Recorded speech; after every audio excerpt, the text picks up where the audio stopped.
Hello' everyone, আপোনালোকে চাগে লক্ষ্য কৰিছে যে কিছুমান বদমাছ উদন্ত স্বভাৱৰ ল'ৰাবিলাকে টু হুইলাৰ ষ্টাণ্ট কৰি পেলাই ৰাস্তাত তেওঁলোকে সত্ৰাসৰ সৃষ্টি কৰে আৰু পথিকবিলাকক ডিষ্টাৰ্ব কৰি পেলাই তেওঁলোকে মৃত্যুমুখত ঘটাব পাৰে।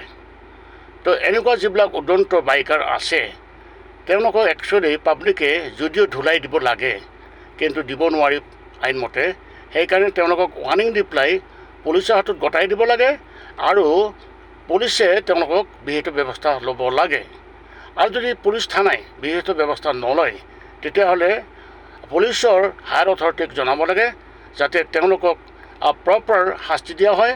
তেওঁলোকক যাতে ইণ্ডিয়ান পেনেল কোড মতে ছেকশ্যন 279 তেওঁলোকে ৰুজু কৰি তেওঁলোকক জেল হাজতত পঠোৱাৰ ব্যৱস্থা কৰে। গতিকে দিছ ইজ ভেৰি ইম্পৰ্টেণ্ট, সকলোৱে এইটো লক্ষ্য কৰাটো উচিত। Thank U.